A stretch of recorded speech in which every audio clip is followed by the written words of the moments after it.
Hey folks, it's Nate. Thanks for joining me at the art table again today. We're back taking another look at 20th Century Boys, and we are at the last act of the story. It's the third act, and we are coming to the final climax, but we are kind of taking our time, at least for right now. And if you recall, at the end of the last chapter, we met our two new viewpoint characters, and their names do escape me. They're honestly not that important. I've made my criticisms of these characters and Urasawa's ways of introducing the story there. I will just reiterate that I think this is a little bit slower and a little more plotting than I think it needs to be. We were given hints that Kenji is coming back to kind of drive us through this part of the story. And I think that is, at least for me, the emotional thread that really keeps me going. So our new characters are named Sane and Katsuo. Again, I don't know how often I'll be able to remember those names, but because they're not the most important characters. They do serve very well for exposition, but I think there were other ways to do it. Anyway, like I said before, my thoughts on that are expounded on a little bit more in my last video. So we're going to do 11 chapters here because this is a 22 chapter volume. So not quite as long as some of the other volumes that we've done. But let's dive right into it. We start with an interesting introduction to the Global Defense Force. They're kind of an 80s sci-fi organization with funky helmets and weird uniforms. And they are our childish organization, for lack of a better word. They sing a campy little theme song. They point weapons around and they make sound effects, and not the weapons, the people make sound effects. And they claim to defend the Earth from aliens, but they have this really run-down, ramshackle little headquarters they work out of, all of which fits perfectly with the theme of our friend being a child who never really grew up, and who's just been trying to make his 10-year-old dreams a reality. And we see more and more that this is not the way to actually run the world. After we see this, we come back to Kami-sama's bowling alley, where Acho, Sane, and Katsuo are hanging out. Kami-sama is giving us the exposition.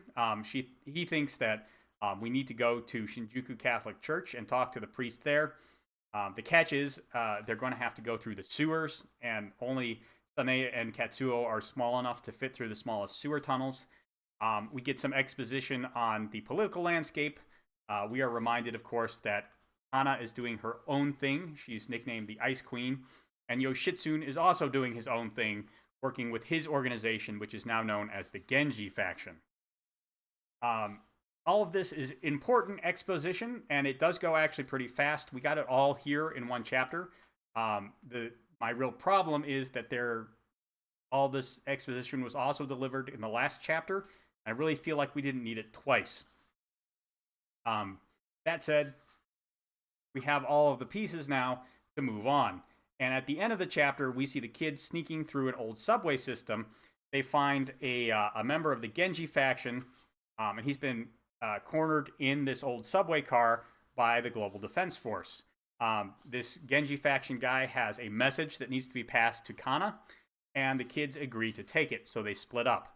Katsuo goes to Shinjuku Catholic Church, and Sane goes to find Kana at a yakisoba, or I guess just a soba shop, not a yakisoba shop. In the meantime, while they're waiting, Kami-sama and Acho have a bit of discussion about what things were like right after the coming of the Friendship Era, after the attempted assassination of the Pope and the release of the virus for the end of the world. And that flashback is pretty informative. We get a sense of how grim things got. We see the FDP handing out vaccines to people. And we learn that he's just been giving them to people who were at the opening of the expo when the Pope was nearly assassinated.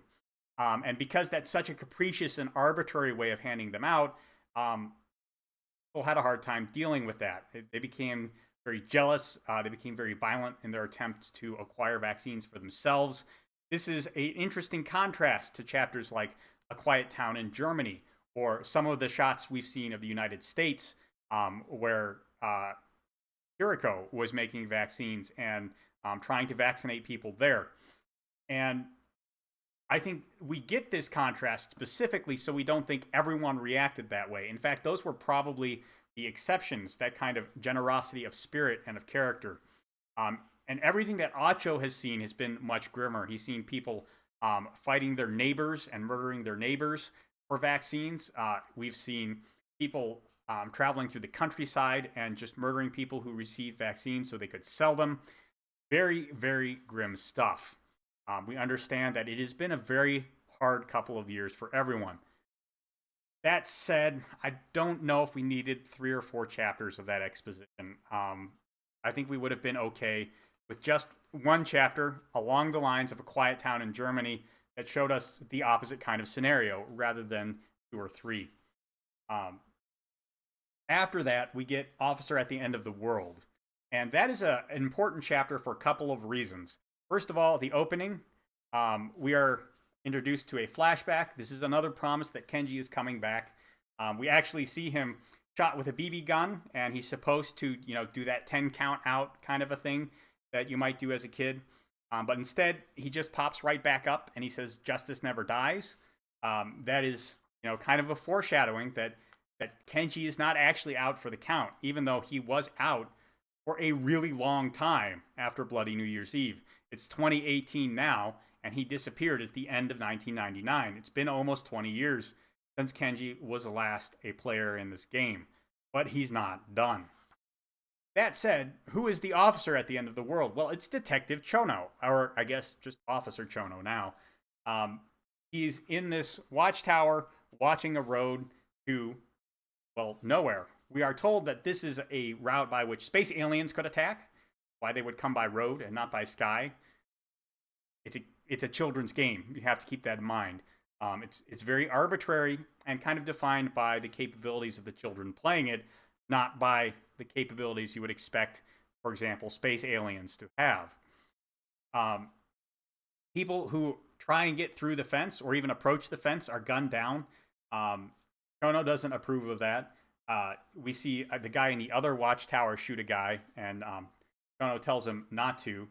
And we see the sheriff, for lack of a better term, finish off the guy because that's what they're supposed to do. They're supposed to kill the space aliens, which is everyone outside of the region controlled by the FDP.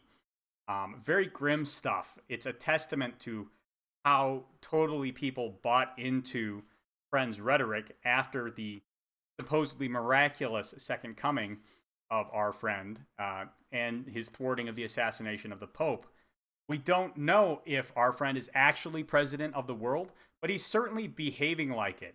And perhaps for the people of Japan, the whole world that's left is just what's within these fences. It's a hard and very depressing life that they are living, and they have been living this way for 3 years. So perhaps it's not surprising that they are not pushing back as hard as they might. We see that this entire town is run by essentially a feudal lord. He's a fat, bureaucratic kind of a person. And this is very much a feudalist society. There are a bunch of serfs who work the land and harvest crops.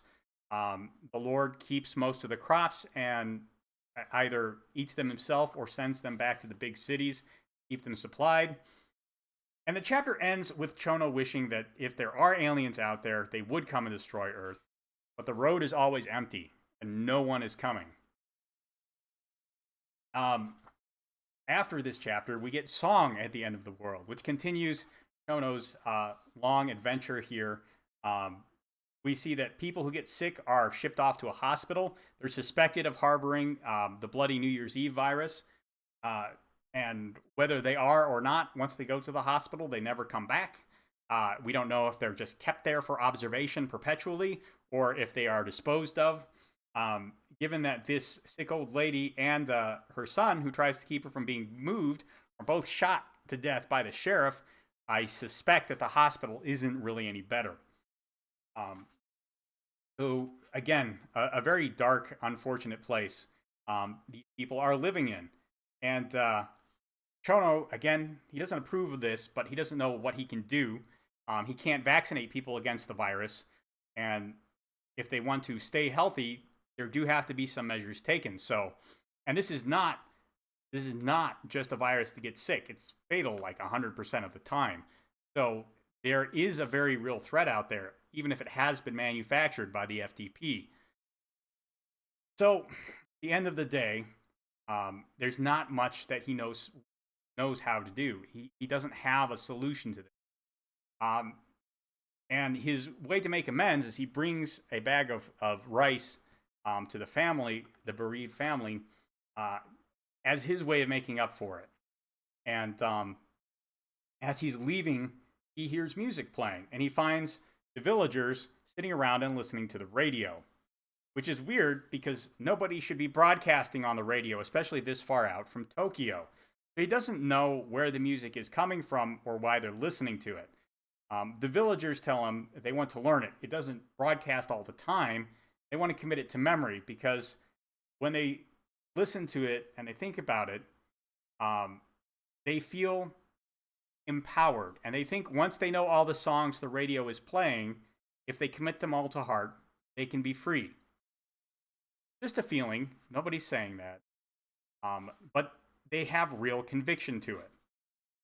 And at the end of this sequence, we see one of Chono's other officer buddies on the wall looking out, and they see a scooter approaching.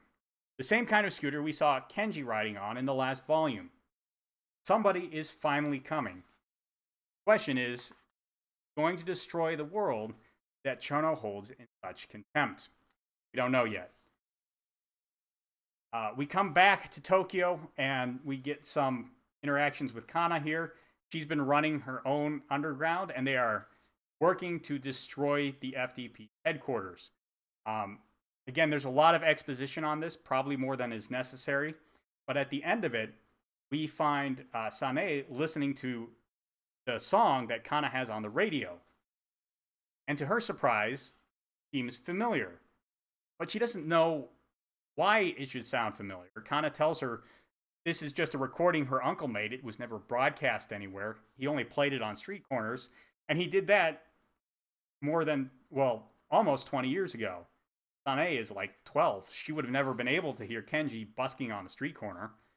Very strange. Very strange. And again, the chapter ends with a space alien approaching. I don't know if this is to indicate that this is happening at the same time as Sanae's discussion with Kana in Tokyo. But we do see this guy on a scooter getting closer. Very, very suspenseful moment. Finally, we come back to Tokyo again, but for a look at a different part. We see a street busker. And you'll notice that these parallels to Kenji are coming fast and furious now. So we have a street busker playing here, and he talks about how he met a devil at the crossroads, and he's going to dedicate his songs to the devil. And then we see that Kyoko Koizumi is here, and she's applauding him. She's recognized this guy as a member of the band she used to follow around, the one that got kicked out because of creative differences. And Kyomi says, well, I know a guy at a record label, and you're really good, so we're going to try and get you signed up. And, of course, it turns out that the guy she knows is Maro, because Maro and Haru Namio are still working undercover in the FDP leadership. After things fell through at the assassination of the Pope, they just kept kind of playing the roles and doing as much as they could for undermine the FDP, at least prevent them from doing what damage they could. And since Maro knew Yoshitsune at the end there, Kyomi had a connection there, which he is clearly playing up now. So Kyomi plays this song for Namio and Maro, and they recognize it. Somewhere, this guy has learned Kenji's songs. He learned it when he was busking at a crossroads, and a stranger came up and said he would show him something cool. And we never see exactly who that is, but of course, if Namio and Maro are so interested in the sound, it has to be Kenji. So then Maro goes out and he plays a song that's popping up on the radio all over the place. And our guitarist friend recognizes it. That is the song. And everyone is convinced this is Kenji. And finally, we get the end of our last chapter here. You see the guy on the scooter pull up. He steps off. The officer on the tower warns him he'll be shot if he approaches. And the officer demands the stranger's name. The stranger says, well, what's your name? The officer says, I'm Officer Hoshi. And the other guy says, Hoshi-kun. Well, in that case, I'm Yabuki Joe. But obviously, it's Kenji.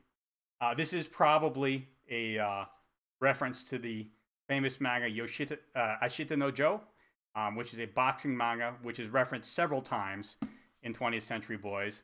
It was a classic that people of Kenji's generation would have read. And this is a sign that the underdog has come back for his last match. Kenji is at the gates. And this is where the story really starts to get good.